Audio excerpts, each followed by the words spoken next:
Hello and welcome to the Temple Tiger Tavern. I am Jim, aka Argent Wind, and we are here for DM&D for the first time in a little while here. We've had some setbacks and some account issues, um, and we're all back up and running again here. We are, however, recording tonight because Nans unfortunately is in not at home and having to deal with hotel Wi-Fi, so we can't quite do our normal streaming on YouTube. So we're recording tonight, and we'll post this video up as soon as we're done, and get it up there later on so you guys can see things. Which means that since we don't have a live chat, if you want to have throw any questions or concerns or input or whatever else, put it in the comments in the video because it'd be great to hear from you and see what you have to say.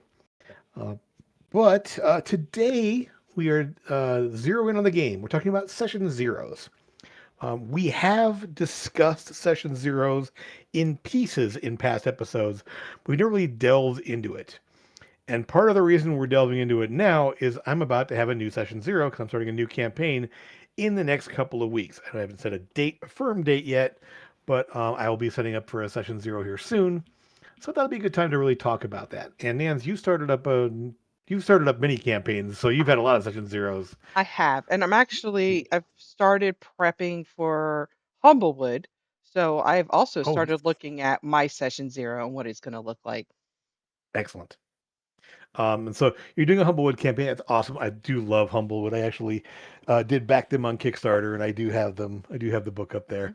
Love that setting. So wish I could play, but I haven't set a date or a time yet, Jim, so okay. maybe Well, I might have a few too many games happening all at once here. it won't Um, be for a while. We're not even finished with the Heroes of the Grim stuff, so and that's when I'm bringing Humblewood okay, out. So when those gotcha. two games come to an end, then we'll discuss it. Okay, cool. Um, anyway, with that in mind, though, we are talking about getting some new games started here. We've had new games in the past. We've participated in session zeros. Mhm. What's funny is I'm starting up in a new D&D game on a Monday nights here, and I'm not getting a session zero because I'm moving into an established campaign. So I'm kind of doing a sort of a session zero with a DM of making a character and figuring out how they're going to fit into the game. We did a video on that of adding new players to the game quite a while ago, and some strategies for that there. So we'll see how this goes. I'm confident though it'll be a good time. But talking about session zeros, how to set them up, how to prep for them, and then what to do during session zero to have a successful time with your new group. Um, First of all, have you had any like really bad session zeros in the past? Uh, y- well, your first one as a DM, your first time DMing, your first It's one's hard, usually yeah, going to yeah, be the first one, right? Uh, yeah, that was the hardest one, mainly because there were so many chiefs inside of there, and there weren't enough people stepping back, going, "I'm just going to let the DM talk." yeah. And a lot of And like, "What are you going to do if this happens? And what if you do that? What happens?" And I'm like, "Well, what if none of that happens and we don't have to worry about it, sure. right?" Um, Yeah, I did also just finish it in a session zero because my Tuesday gaming group, we are starting up a Daggerheart campaign, brand new campaign, new characters. So we had our session zero a couple weeks ago.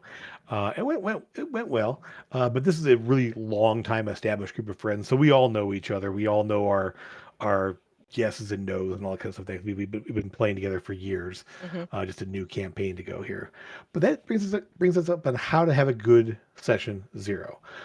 It's especially important for when you're playing with new people that don't know you very well, and don't know what to expect from a game that you're going to run. So, absolute first thing you need to have for your players is a good description and a good walkthrough of the setting. Nothing is more difficult for players to get into a game when they don't know what the world is. Like if they come in thinking it's going to be some sort of like Tolkien-esque D&D high fantasy game here, and you're running some grungy Western fantasy game, uh, that's not going to work. Their concepts are not the concepts they have in their mind to start with are not going to gel. So the first things, one thing you want to make sure your players aren't coming in with it. I want to play this character before the game even starts. Right. Give them enough, like they need to come in open minded and saying you can't just walk in saying I'm playing this. Maybe. So you kind of deal with the player's preconceived issues around that. But describe the setting. What sort of world is it? Is it a fantasy world? Is it a sci-fi world? Is it some sort of a weird amalgam world? Is it going to be some sort of an apocalyptic setting? Making sure that everyone's aware of what to expect from the setting itself, and then kind of describe where they're starting.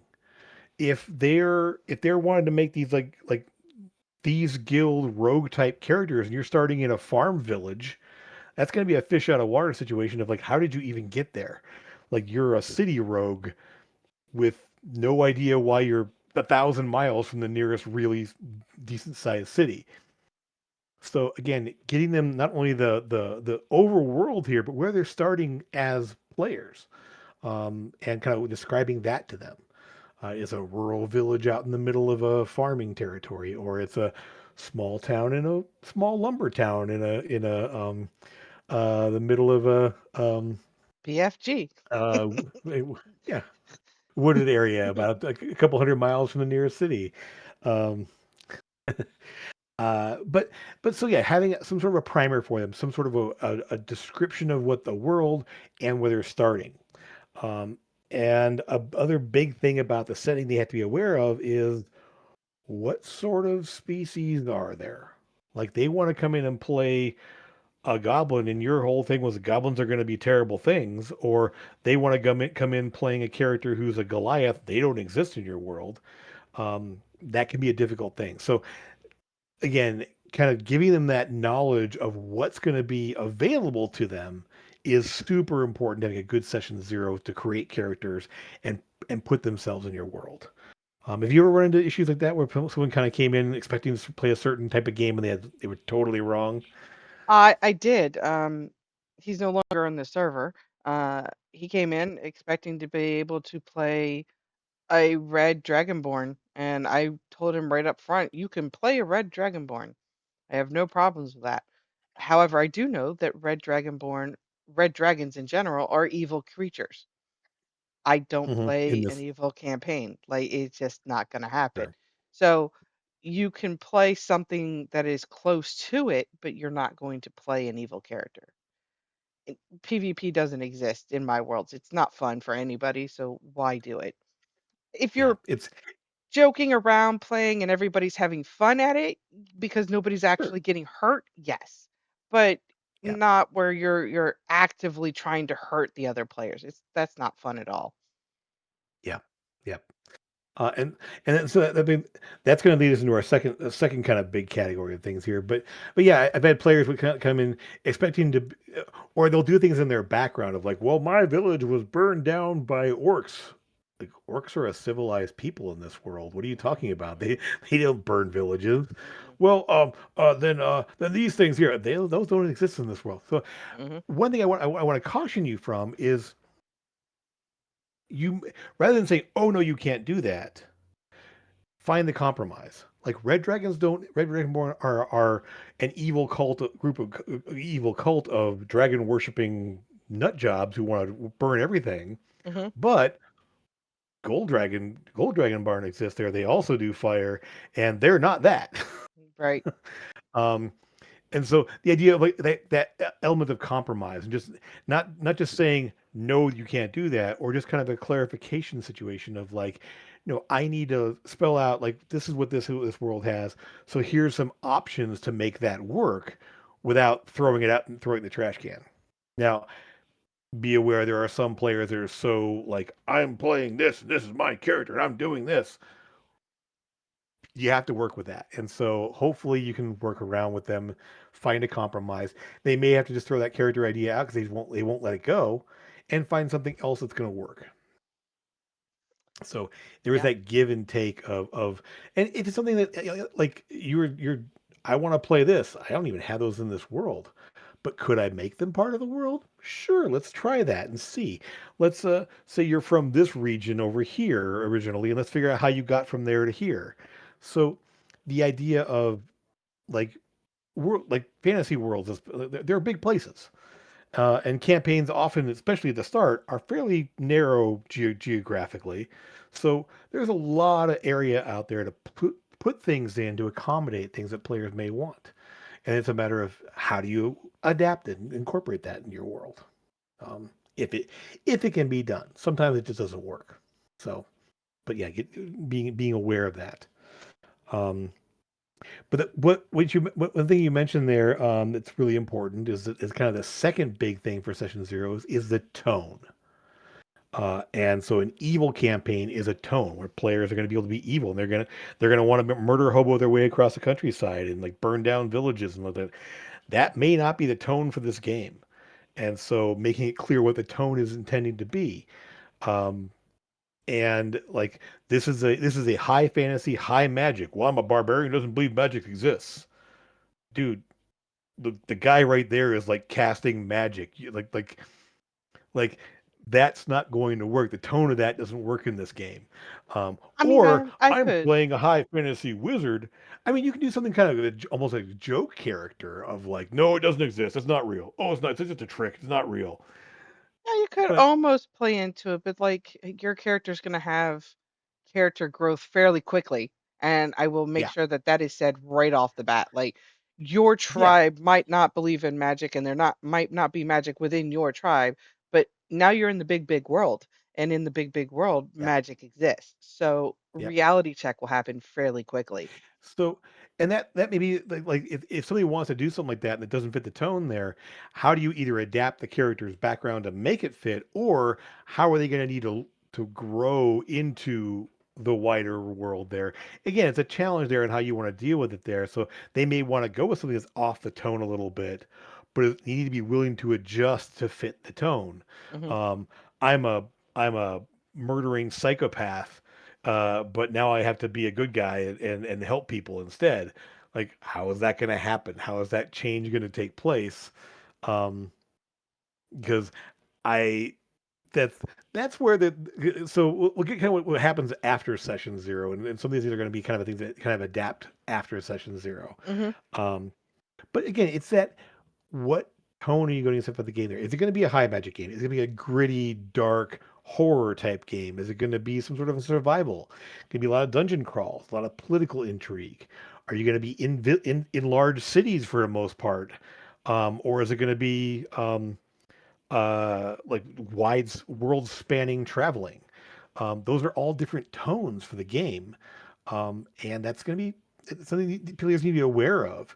Is that if you're going to be set like stuck in one region, having characters who are like wanderlust type characters and who have like these traveling abilities, I'm like, well, you're not going to need that.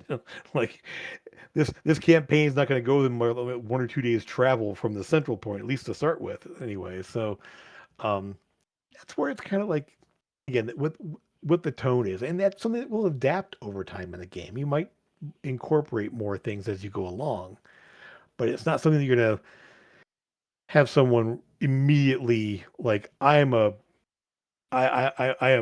terrorized like psychotic person who's dealt with Cthulhu type mythos in here. This is happy fun time. What are you talking about? There's like Yeah. Have like you that character, yeah. have you ever had a player that completely was, yeah, I agree to all of that, and then when they get in game, they completely go back on everything that they've said? I Not completely. I've had players that sort of like, yeah, here's my backstory. Here's what I'm doing. And then the first session, they're like, oh yeah, I'm actually this and this and this. Like we never talked about that. What are you doing? So I have had players do where they've something that I planned on as part of their backstory to incorporate them in here, and they just threw it out and did something different. I'm like, wait. Yeah, I've never had anyone who's gone completely off the rails, like totally like came up with a different character type, but um at least not in game. I've had someone come to me and say, "You know what? I've been trying to make this character work, and I just having trouble here. Can I switch it up to something else or do something else here?" So, kind of between session zero and session one, we adapt and modify a little bit to make it work more along the lines of what they want. Um, which is what so session that's 0 to session 1 is for, is for us to figure out exactly. if it'll work, and then after they sleep on it and they realize, maybe this doesn't work," they move on to maybe a different character build, or maybe it's Yeah, the same character, it's just a different class. yeah. or race, Uh, the species. idea of having someone come in like, I want to play a blue paladin, and they walk in and go, I'm a dark edgelord warlock. Wait, that's not the character we agreed on. What are you doing here? Right. Like, that's not. So, yeah. It, there's that communication element of what happens between 0 and 1, between like you're not going to answer every question and know everything about the characters in session 0. You're just going to establish sort of like the tone of the game, the types of characters are going to be, and so you can start planning accordingly. Right. If you don't have any healer type characters in the party, you don't want to throw a horde of orcs who are dishing out 10 to 20 damage a hit in the first thing they see. That's going to be real bad time for everybody here, and they're going to drop super fast. So, um, so the idea of like how do you plan for this mix of people, this mix of characters to fit into the adventures you want to start them off on. That's a really important thing of like knowing like what to Mhm. expect from the party. And I the other think part of that is, yeah, go ahead. Yeah. I think with that there is I know there's tons of different like lists out there that you can follow that will say, here's a good way of doing a session 0. And I'm sure you can find a million of them. But Mm-hmm. when reality strikes, it's more you need to talk to your players. You need to Mm-hmm. say, listen, this is the setting. Here's how I run the rules. Here's my rules of like, AKA, are they allowed to drink while they're playing D&D? Well, I'm Mm-hmm. going to say yes, but here is the exceptions A, B, and C. If you start getting belligerent, if you are talking out of turn, if you are just not communicating at all because you've drunken yourself into a stupor. Okay, well, now I have to have that Yep. conversation with you privately and go, listen, dude, it was okay, but it's not okay anymore. Yeah. Right? Well, yeah. And so you're kind of pushing into a kind of the third big factor of Hmm. that is sort of the safety and the rules. Hmm. Like, what are your expectations for the players? What are their expectations of you of what you're going to present for them? If someone is very, very terribly afraid of arachnid type things like that, you're not going to put those kind of enemies up against them. Or Using big our words wonderful like I little, don't know what that means.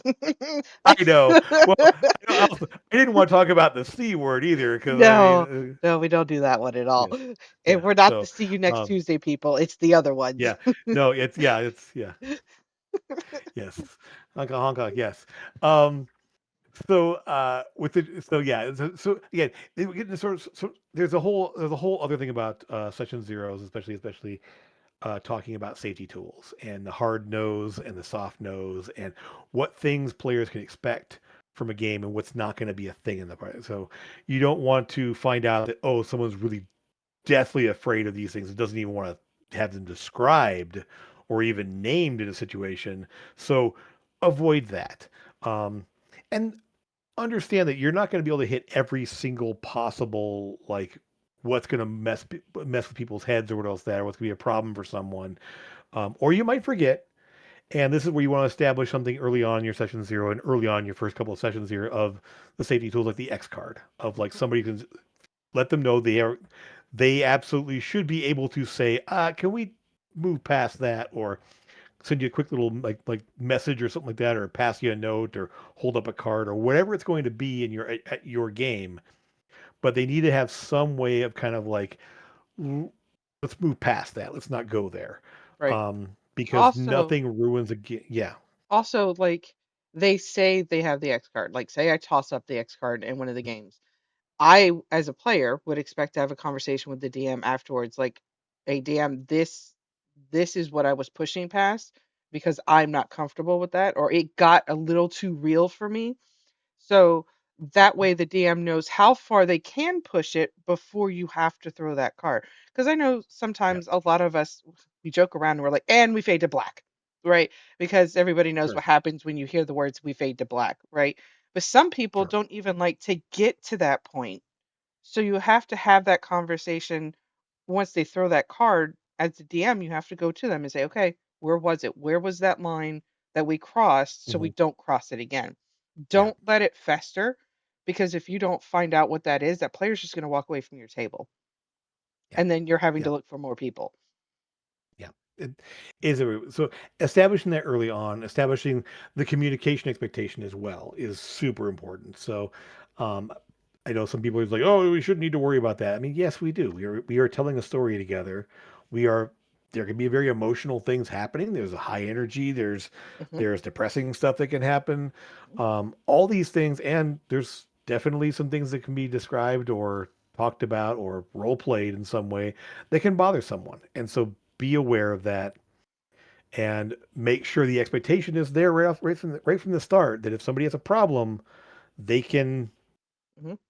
they can a do something in the moment and that you have a chance to talk about it later on. Yep, and Because it's private. It doesn't have to be like with the whole group. yeah, Now, yeah, I have been in some groups where they were like, "All right, so what happened?" I'm like, "Listen, I'm not going to talk about it with the entire group attacking me, but I will talk about it with the DM." yeah. Have that expectation when you're doing your session zero of like, "Hey, we're about to get into maybe like the very beginning of it. It's real harsh and real nitty gritty and it's grindy and it's so munchy. But once you get past the second or third session, it starts to smooth out. Talk to that Mhm. player, let them know, listen, right up front, it's rated X. And then we're going to go to rated R. And then we're going to PG-13. Something to that I, effect. I I would like shy away from starting off at rated X. I mean, come on, like That's the fun part, Jim. Come on. No, I wouldn't start at rated X, but like yeah. something more No, severe than I know rated what you R, mean. Yeah. right? Right. So Yeah, it's yeah. I mean, or there are going to be some disturbing things that may happen, and that's the thing in general. If you know you're playing an encounter it's gonna be like really intense, you can give them a heads up ahead of time. I mean, there's Mhm. no reason like, they're not gonna spoil the entire encounter if they know that this is gonna be brutal or someone like. And over time, you're gonna develop that kind of the expectation and the communication style and everything else that works for the party, and that again, the best thing is to start it off right away, making sure everyone knows what your expectations are, and what they can expect from you, um, in terms of kind of things that can and won't happen in a game. There's Um, some and other things that I yeah, look at when I set expectations at session zero. And we shouldn't have to say this because most of us are adults playing an adult game, but hmm we understand when life takes over. hmm Please let your DM know, let somebody in the party know you're not going to be there, yes, right? yes, Because what if I had, and as soon as you can tell us, because what if the DM's like building up to your character arc and then you're not there for the start of your character arc?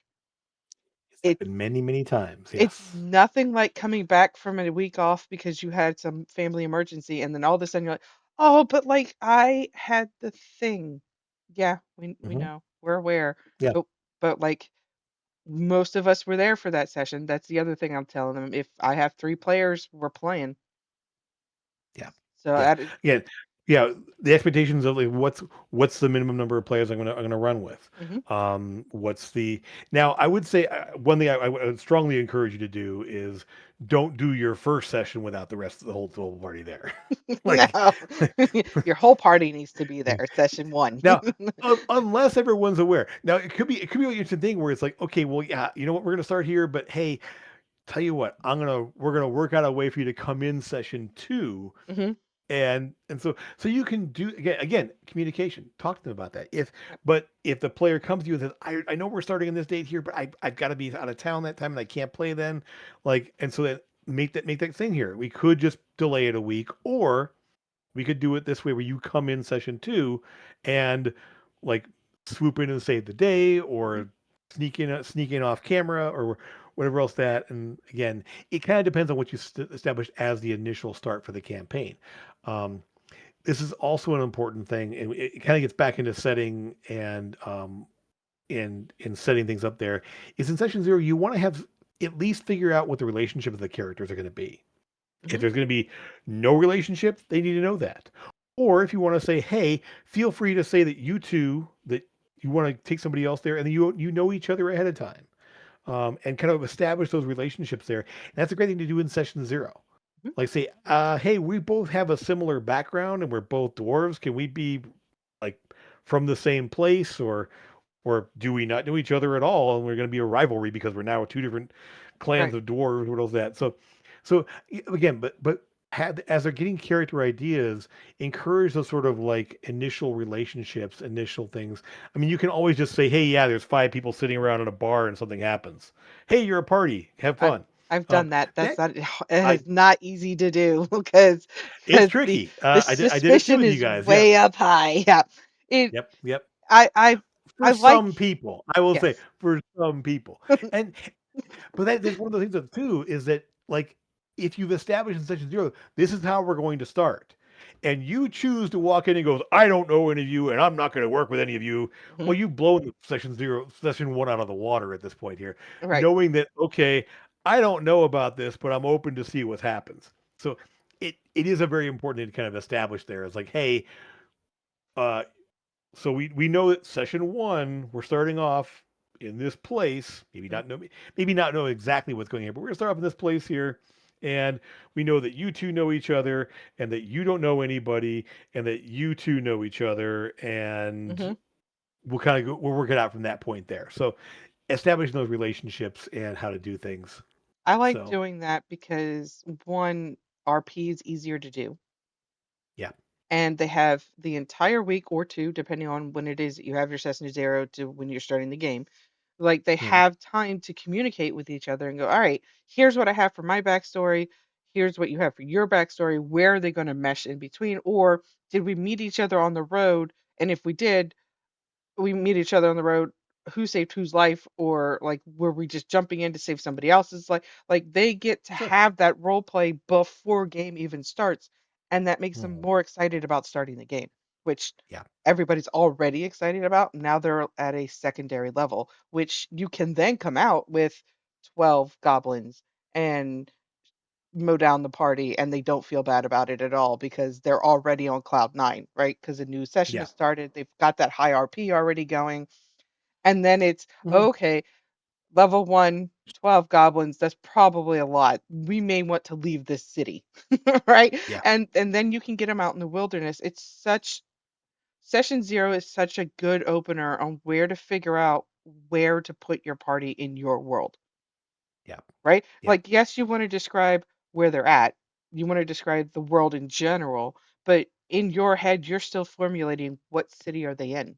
What country are they in? Sure. What town are they in?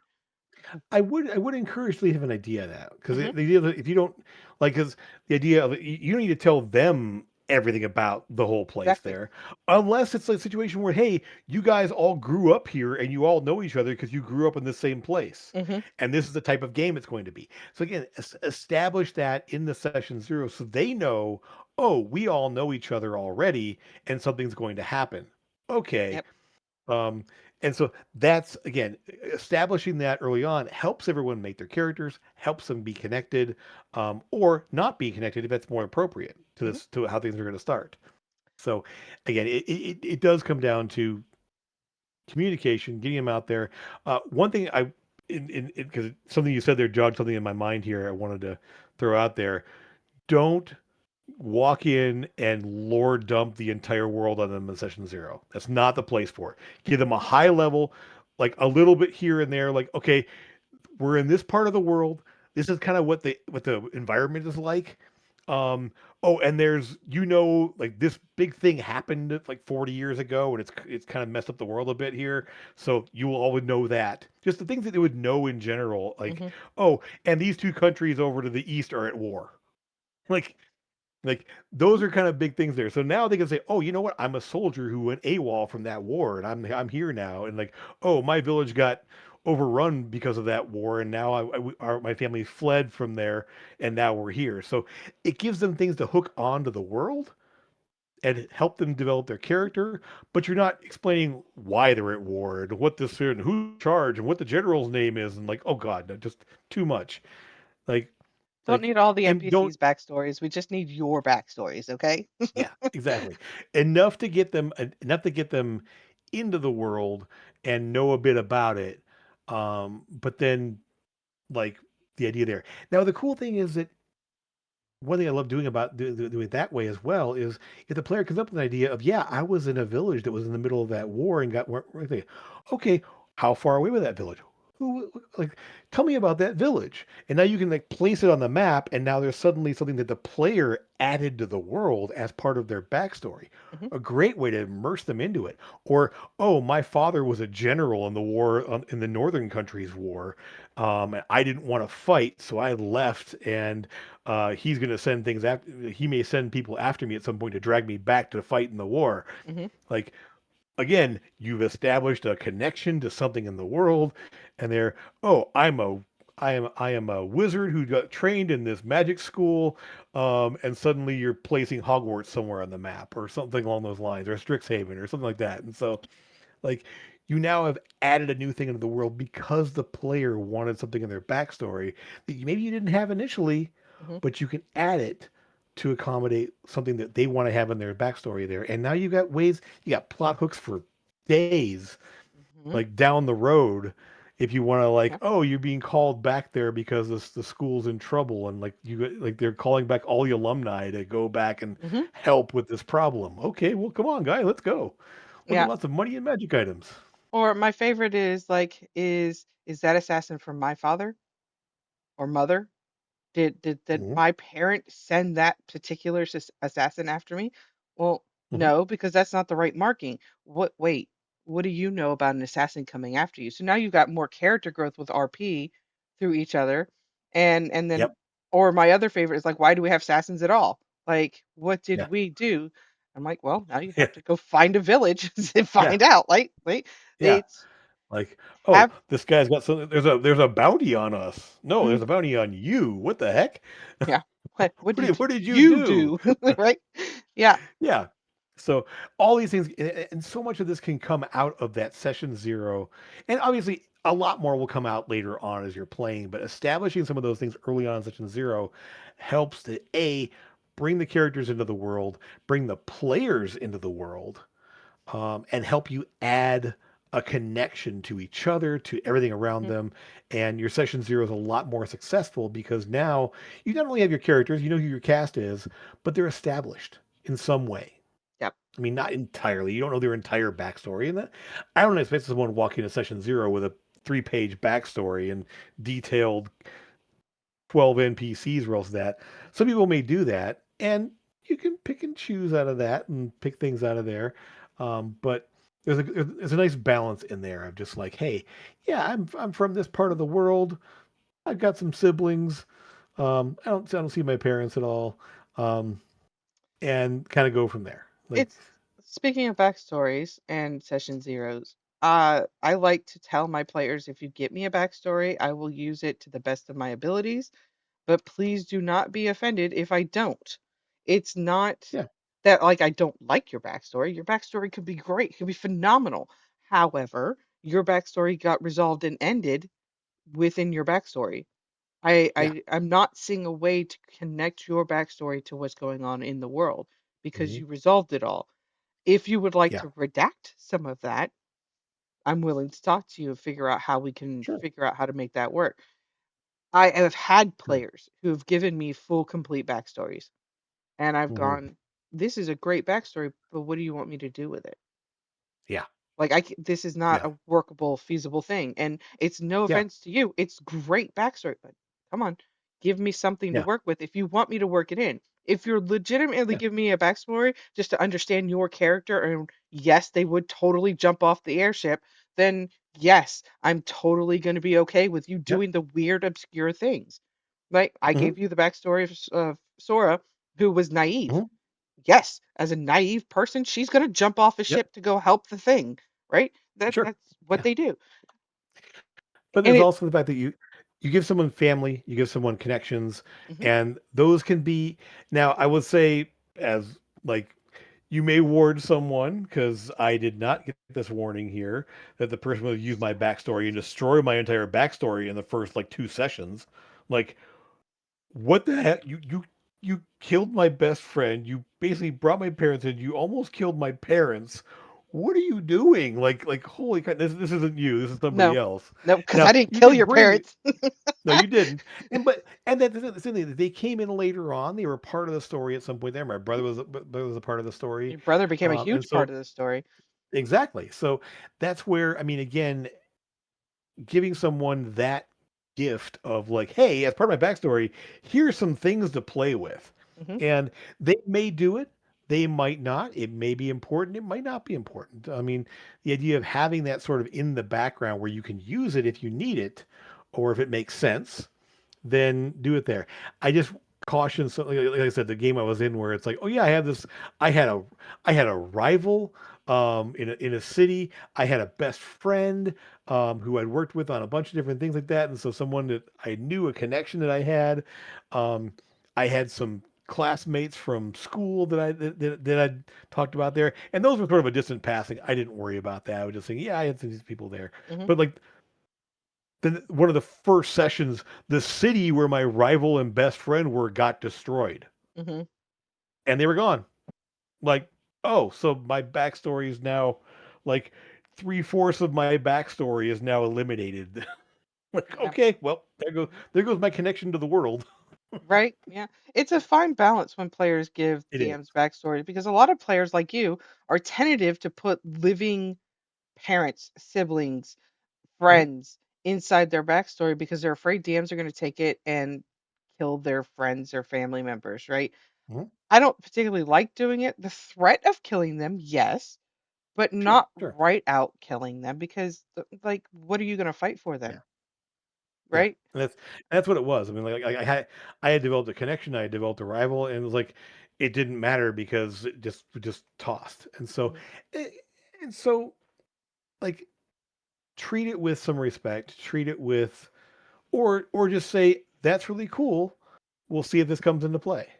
Mhm. And it might be that at some point they had the opportunity to bring them into play. Like, hey, like yeah, they're like, oh yeah, I'm from this this city and I grew up here and I got these people I know there.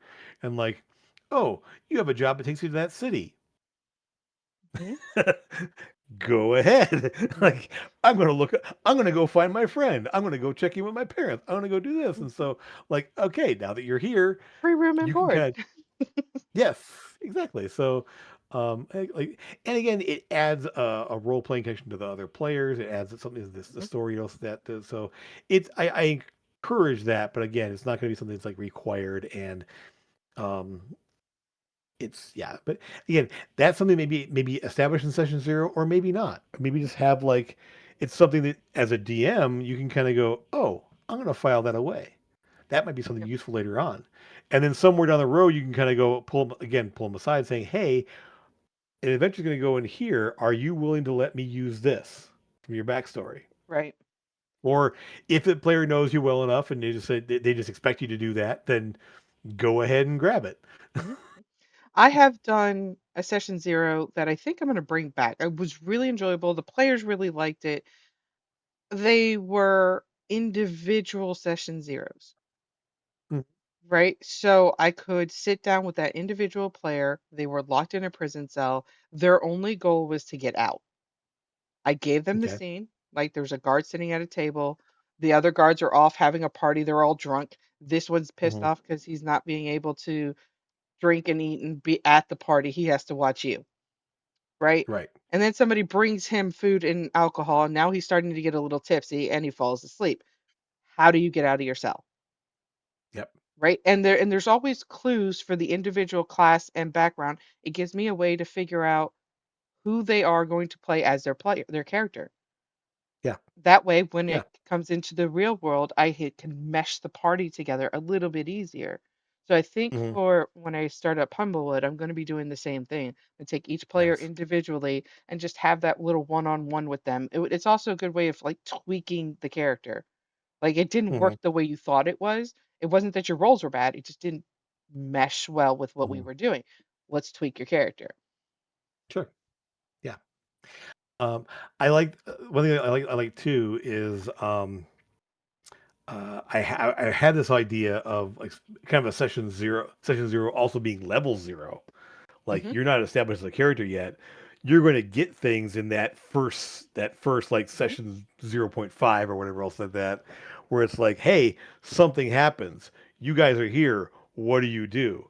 And like, oh, I'm gonna do this thing here that's gonna I'm gonna grab the magic out of this. I'm gonna play with a fire and pull fire out of here and do something with it. Like, okay, so you're going magic class. Okay. Like, I'm gonna grab this weapon and go to town and beat these things up. Okay, you're a fighter class. Okay, I'm gonna sneak away and watch what happens. Like, hey, you're a rogue class. So Mhm. they can kind of pick that out there and choose their sort of like way they're going to go about it. Sounds like And fun. the idea, yeah. Yeah, So our the idea of like here's an emergency happens. What do you do? right? Our And so, newest DM, Nikki, shout out to Nikki. Um, hey, Nikki. the our newest DM, she is doing a session 0, but she's using AD&D editions for the background that we had to figure out how to work in. It's really interesting. So we pulled AD&D? AD&D. Yep, she pulled AD&D rules for backgrounds. I'm a farmer, and I get +2 to Oh, that. strength and a +4 to con, and we roll our stats because Yep. that we already talked about points buying being ridiculous, and Yeah. we were building out our characters, and I'm looking at it going, I could I could literally go either way. I could be a really, really good paladin. I could be a really great cleric, a fighter, of a constitution of a +4 to start out with, Hmm. and then whatever my rolls are, you can't go Yeah. wrong with that. And then I rolled a 5. Yep. Like, oh look, So I end up with a 9. Okay, this well, at least I'm not. At uh, least I don't have a 5. But no, yeah, no, 5 was the lowest score. I got 11, 2 12s, and 2 13s, and a 17. So gotcha. guess who's not the most smartest? Sure, sure. Right? It -3 to Yeah. your stat block. Who cares? It's gonna Yep. be a fun You're game. all fine. But Hey, it my favorite dwarf barbarian had a 6 intelligence. It was great. right? He was a dumb guy, but he had a 14 wisdom. It was Like, he knew not to perceptive trip and over it. intuitive. Yeah, he was perceptive and intuitive, but he was dumb as a stump there. Like, Mhm. that does I don't know what that is, but I don't like the look of it. Yep. Yep. Like, I don't know what the solution to this is. I'm just gonna do this thing and see what happens. Yep. Like, that looks out of place. I'm gonna move it over here. Hey, look, something opened up. Sweet. Mhm. I think the way she did it was unique. It was interesting. It gave Yeah, us better, I wouldn't say better stats, but it gave us better outlook on because we're starting at level 0. We're not sure. starting at level 1. So to Hmm. get us backgrounds that would be level 0 classes, Yeah, I want to say that was in like the second edition AD&D. Yeah, it was in the the red. background levels, Yeah. level 0 characters. Yeah, yeah. Yep. It was so she had us roll 2d100 and we could choose between the two. And Nice. and the one I looked at was like it's just a +4 to con and that was it. And I went, "Well, that's boring. Yeah, That's real boring. What's the other one?" So I looked at the other one and I was like, that one that gives a little bit more and it's more to work sure. with." And I was like, "Wow, this is a great session 0." And she said, "This isn't session 0, just everybody's tended to show up so that we can all talk about it." Which brings me Yeah, into the next part. I don't like when players talk about their class and their species with each other before game starts. I get it. They want to have a yeah, well-balanced group, but I also want my yeah, players to understand I don't care. I will yeah, form the mobs to fit your party. That's my yeah, job. Your job is to play the character you want to play the way you want to play it within the parameters of D&D rules yeah, or TTRPG, whatever game you're going to play, yeah. right? So play what you want to play. I figure out the rest. Sure. However, you can't stop people from talking to each other. Sure. And I would say there are some people who say, I want to play this. I don't care who else is playing what. I mean, and then that's great. I mean, and so some people say, I want to fill in a gap. I don't Hmm. want to play the fighter if you're also a fighter. I don't want to play a rogue if you're also a rogue. Um, But there's although so I many did. different types now. Like, Now that, yeah, that's what I'm getting at there is like you can play like I still want to thank you Joe Cat out there. I still want to play the Amen. A whole party I, of clerics. I, that's, I was just thinking a whole party of clerics or a whole party of paladins, even a whole A whole party of party of bards. bards or rogues. It would Yeah, still be yeah. like it at this point because there's so Hmm. much content out there. Play what you want to play. Don't worry Yeah, if there's two or more in the party. yeah. That's the Well, and then DM job. all you need is a rogue, one person in the party who's got magic initiate and takes cure wounds as their first level spell. It's like there you go. And it's like if you have any other spell casting, now you have cure wounds in your spell list. You can go ahead and cast cure. You've got your low level healer, which is all you need for your first few sessions anyway. Right. Um, Because and then, it's one of those market ones. economy comes into play. So like you can Yeah, go buy potions instead of yeah. Buy hoarding the potions, buy thousands of scrolls, get right? get a staff of curing. It's like there's things you can do to accommodate that. And then the idea is you tell the players, I mean, look, those things are out there. You can go buy them, or you can go have them made, or find them. Hmm. Like the idea of now it becomes a matter of we need to find a resource for us rather than having a character that can do it. Right. So yeah, I'm more of the opinion like with our Daggerheart campaign, I did a little bit of that because I was playing a guardian, I was playing a seraph. They have a very similar role, but I'm like, okay, you know what? You're going to go the healing route and kind of the being the protector route there. I'm going to like be the wall. I'm going to basically beat the crap out of things and be this damage sponge. I'm going to be the true tank. Hmm. You're sort of the healer. Hmm. Like, okay. And so it was a matter of I mean, the idea of having the idea of having two wizards in the party, sure, why not? One's an abjuration wizard and they're a tank. One's an illusionist and they're messing with people's minds. Hmm. Hmm. Um, it's I I I do like having like a mix there. I mean, obviously we had sorcerer, bard, artificer. Like we That had was three full spellcasters. super magic heavy in that game, right? Yeah, Like it was. Yeah, it was all tough on the tank over here. She didn't quite know where to stand, and sometimes nowhere was the sure. best place to stand. So like Exactly. it, Exactly. it's one of those again. Also, too, when you were talking about you and I, we often like to play the characters that nobody wants to fill, right? We get into a Sure. game, what isn't being taken, I'll take that class because I don't really care what I play as long as I play, which is Yeah. great. I love those people. But that means now I'm telling that player what other people are playing, and for me, it feels inky. It's Yeah. get in the game, talk to your friends, learn One thing who I they did are. So one thing in that game where we had the two rogues, and I was playing a rogue, and I was playing a rogue. Hmm. Um, I realized really quickly that he was better at like the trap finding, and he was the inquisitive rogue. Hmm. And I'm like, he's doing ranged sneak attack. I was gonna be a crossbow expert, kind of like that. And he was he comes in with these ranged sneak attacks, and I'm like, oh. And we have a barbarian, but no other melee fighter, nobody else to back the barbarian up. I'm like, okay, I'm going duelist. I'm gonna go. Hmm. I ended up going swashbuckler rogue, and then filling in Hmm. that way. So again, the idea is that what your starting party is does not need to dictate what it's going to be forever. Multi-classes of things, switching up your roles, changing different gear, Hmm. so you can take different specialties based on your gear. All those things can happen, and so the idea of session zero, like make a character you want to play. Hmm. Don't just make a class.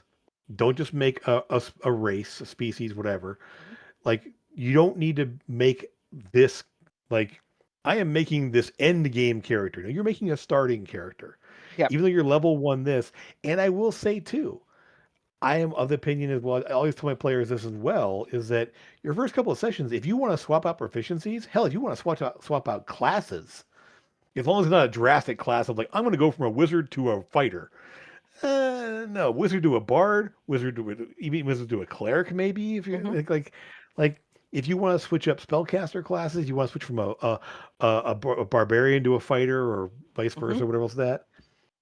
Totally. I mean, whatever is going to make it like the idea of level one. I think, in my opinion, especially those first couple of sessions when you're starting off with brand new characters, they aren't set. Mm-mm. They aren't Mm-mm. set in stone. And I so mean, the idea for me, like I'm like up until level three, you want to swap out a class ability, you want to swap out a specialization, you want to change up something there. Now, obviously, it's like I'm going to go from a barbarian wielding great axe person to a fencer rogue. Well, like where are you getting that new gear? It's like right, right, yeah. it, you need a Sora was story way. Yeah. Sora was level 7 when I moved her from Battle Master into Rune Knight. But again, Yeah. in that storyline, we were dealing with runes and the Rune King, and it Yep. made sense and it was okay for me to make that adjustment. I firmly believe if you're not in love with your character by level 5, Like it's Hmm. not working. Please talk to me and let me help you change it.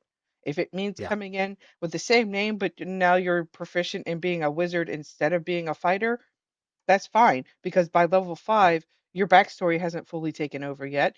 You've Yeah. just established your most sub races are in by level 3. Some go in at level 4, depending on class. So, like I said, sub races, I Yeah. meant subclasses. Yeah. Like getting another level or two in to see if it really fits. If it doesn't fit, it doesn't fit, right? Like, Yeah. don't put it Yeah. on. Change Well, something else. and I I prefer that to having players, and so in this session zero, one of the things I wanted to establish too is like, while I'm not going to say this is a character you're going to play forever, Hmm. I don't want you bringing like leave this character leaves, you bring another character in. That character leaves, you bring another character in. That is so disruptive to the story, to the party makeup, and everything else. That like you're establishing connections with the characters, Hmm. not just the class. So the idea of now, if there's a good story reason why, there's a reason why this person's leaving, like they got thrown in jail, or there's like, but making that aware, making that clear. Again, the tone of the campaign. You may want to run. You may decide the tone of your game is going to be a troop style game, and this person's going to go back and hang out in the headquarters, and you're going to bring somebody else in, Yep. and then you have a cast of characters that can swap in and out. That's a different style of game, a different tone of game. So again, that may be something you want to establish, or you might realize that, hey, based on the way these guys are playing, that would make a lot of sense for moving the campaign in that direction where now they have a whole stable of characters Hmm. and they pick and choose who's going to go out for a mission based on what it is. So I've got a wizard and a fighter and a rogue, and I've got a cleric and a bard and this. Um, and so yeah, we'll mix and match the party and see what happens. Um, and so that can be a fun thing too. I had a game where the party all got captured, so we had to make a new party of people to go rescue the people that got Darn. captured. That's so fun. So I might which steal that. although it was fun though because what happened was is that like two of the party escaped and recruited new players to go save the ones that got captured. Hmm. Hmm. So now we had like this extra three characters, and we could swap back and forth and swap. Okay, well, this guy's going to go do that while the rest of the party is doing this. So Right. it worked out great. So again, that's something that you can kind of it. It may not be something you talk about in session zero, but something can evolve from the tone of the game if you Well, have characters that are yeah. you are touching on it, which was the next thing I was Mhm. going to talk about is what happens when you have a player death. So in session 0, I've started doing this. I have 2 red envelopes that sit next to for each character that sit next to my computer, and there are 2 options of what happens with your player or your character, right? You can Mhm. either make a new character or divine divinity has come into play and you're coming back into the game. And now we get to talk about how that happens. And most of it will be what are the players in game doing about your death, Mhm. right? Um, So that uh, triggers the envelope, but you get to pick envelope 1 or envelope 2 and no, you don't know which is in which.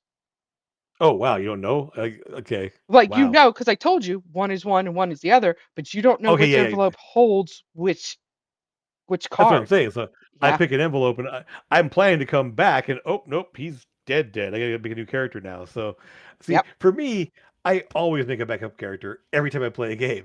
I know.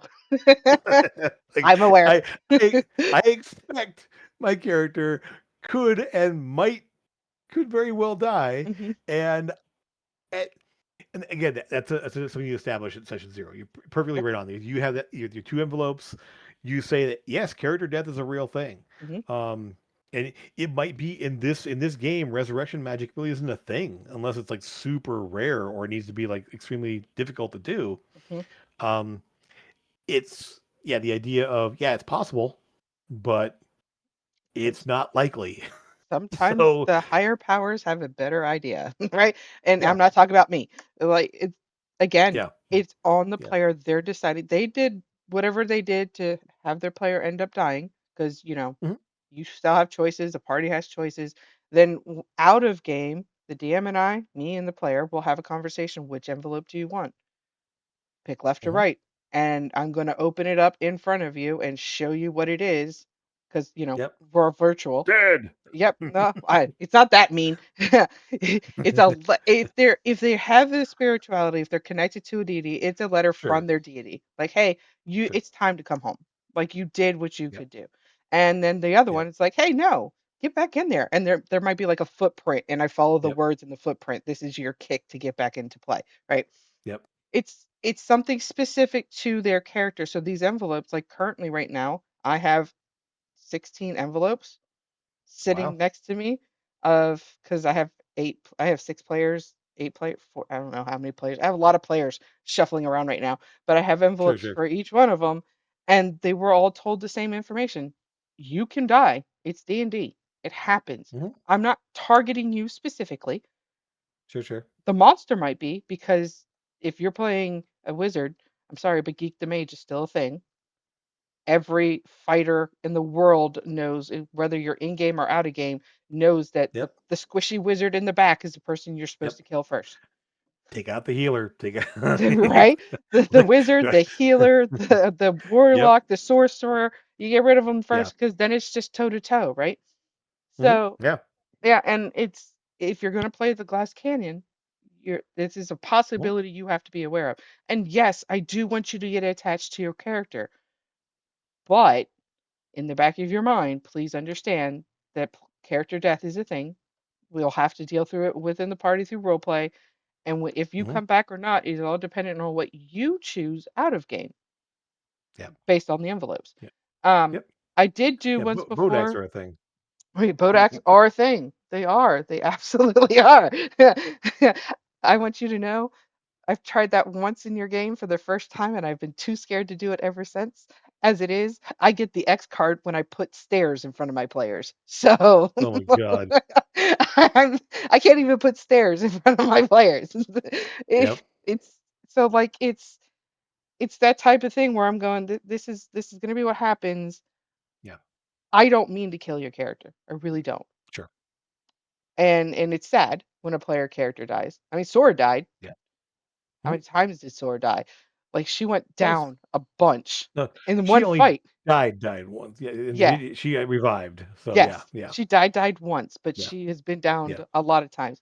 And every time I go down, I'm like, Jim, it's okay if I die. Why is it yep, okay if I die? Because I'm the person that understands it's a game. I'm attached to this yeah, character. I love Sora to death, especially this version of Sora. But the person, made the decision for this character to do something, and these are the consequences that come with that, yep, right? yep, And yep, absolutely. giving them that ahead of time, I think, makes it easier when it's, yeah, I know I'm gonna die. I already got a character built. I'm not even worried Yeah, about the red envelopes. I've already got a character built. Cool, yeah. cool. And now that's where the party may rally around there, try to get them back somehow or other, and say, yeah, Yes. then and based on maybe the outside game discussions that can there, but that things can happen there. But again, establishing that at the start is a really important thing. Like how prevalent is character death? How easy is it to die? How easy it to come back? Because I Hmm. mean, certain games, I see like in Shadowrun, there's no coming back. There's no resurrection. You die, you die. Hmm. I Yeah. mean, New in character. in in modern games, like you're playing a modern game, there's no resurrection spell. You're just gone. Right. So it's specific to D&D. It's like it's only, like And you don't Pathfinder. have yeah, Pathfinder, yeah, to a degree, yeah. Hmm. Um, so yeah, the idea that yeah, these things exist in high fantasy games. If you're not playing a high fantasy game, it may not be a thing, it may not be available. So, um, I do like, and I want to digress here, but part of the reason I want to run in Daggerheart is it has very interesting rules for death, and you sort of have that the two envelope thing of like, hey, you can choose, you hit zero, you have these three options. You have Blaze of Glory, Fighting Chance, or take a consequence and come back, like like you basically Hmm. you can put it all on the roll of a die and see if I come back, or like no, I am going to die, but I'm gonna go out in a blaze of glory, Hmm. or again, yeah. So that kind of thing of like again, it's something important if you are playing in a system it's different from what people are there. Yep. describing in session zero some important things about the system they need to know, Yeah. because that's a big deal. Of, hey, you may not know about this about the system, but this is the rules for dying. Oh, okay. Hmm. Also, And you can see, yeah, the other rules of like what happens to your character when you come back. sure, Because yeah, I like when if you're close to death in IRL, you don't come back 100% okay, ready to go right off the rip, right? no, No, no, no, you're not. So I like to pull a little bit of that into my games and go, listen, when you come back from death, even if it's from being down, you're gonna have a mm, little bit of some issues. So I may give them a point of exhaustion.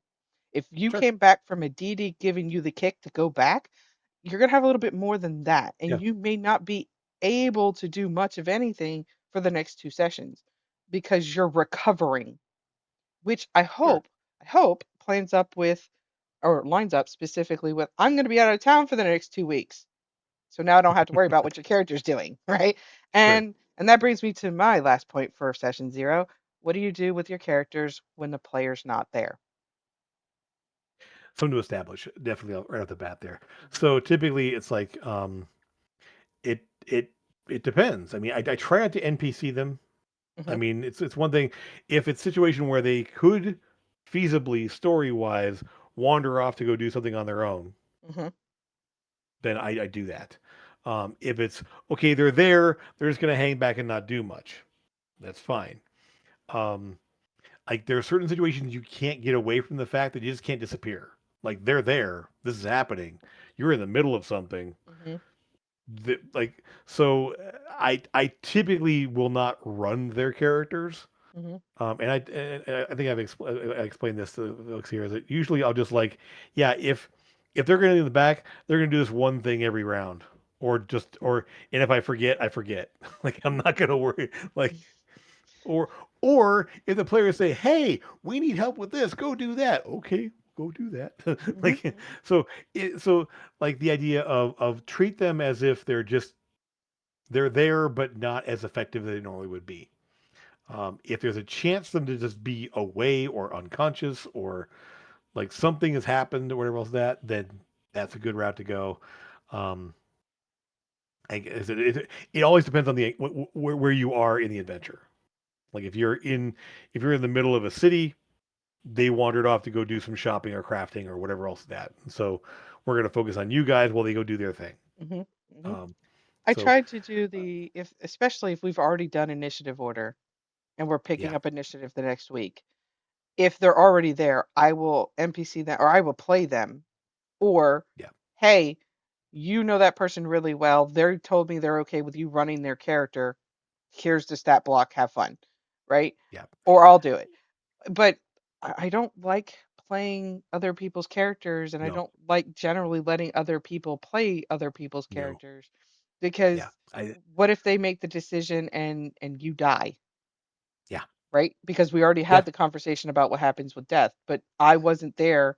I didn't control my yeah. character. I definitely wouldn't have done that. So instead of having that argument, I just they got hit with a charm person. They're just they're over there Yeah. chilling. They got stunned. They're just they fell down and they're just lying there staring at the ceiling right now. Yep. Yeah. Again, it depends, and that may be different for different players. I try to keep it fairly consistent because like oh, you're not here. I'll just play your character and do what you would normally do. And like no, it's just It like I gets said, rough it really because when the yeah. DM plays your characters, all the roles are really crappy. So, Or so they're not, and or they're then what the not. Yeah. like Or great, awesome, right, so yeah. you get to miss all the fun stuff of it being really bad or it Yeah, being really good, which again is stuff you don't want to miss because you yeah. A may lot of not. times, I'll have them take actions that don't involve rolls. Hmm. Like they'll do the help action. They're gonna go over and stabilize this person.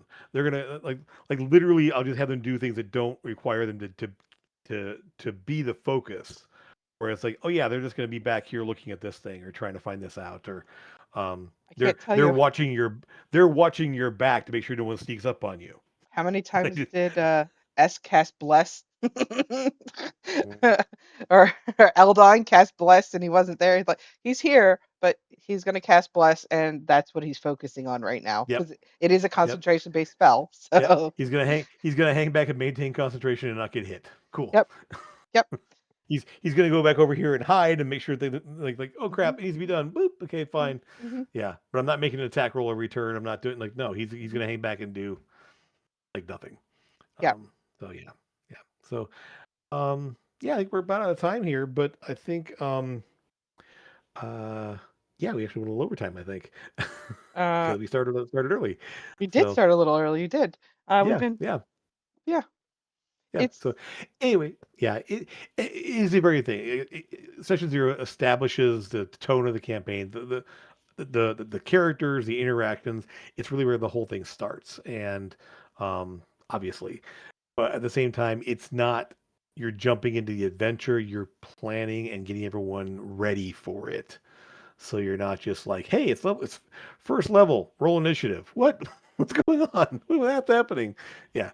Um, that's a different situation entirely. That's a one shot right there for you. Mhm. Which is But typically how I do it though, Jim. Sometimes, yeah, as of lately, I've just been like, all right, you guys are all in a tavern having fun. The goblins come in and start trashing the place. yep. Roll initiative, Roll initiative. right? Yep. It helps them, for me, it was helping them establish how they were going to work as a cohesive group to take down Sure. these goblins. But I found that it feels a little forced. So I'm not going Sure. to do it too much anymore because No. unless they know each other really well, I'm not going to do that. Yeah. No, it's fine. But yeah, again, it is vital. I think, especially if you're going to run a longer campaign. Obviously, one shots or short campaigns don't require as much effort in a session zero kind of situation. Um, but anytime you're going to run a longer campaign, you want to make sure you start off on the right foot and get everyone established. Hmm. So I hope that'll helps if you're out there watching now. As always, please, if you have comments, give us a like there on the video, and if you have comments, put in there. If you have ideas for future shows, drop in the comments or come into the tankard and let us know in there for what we want to do next time. Um, we're always looking for new ideas Hmm. and be able to answer questions and see what people want to hear about. Um, and so, yeah, we'll go from there. But thanks for jumping in here remotely as you are. Um, That's what I do. sorry you couldn't do live this time around, but we'll hopefully next time we'll see where we're at. Yeah. Um, but as always, thanks for being here. Thanks for hanging out with us. Hmm. Uh, Stop by anytime. Drinks are on us, and we'll see you again real soon. Have fun, folks. Bye, guys. Bye.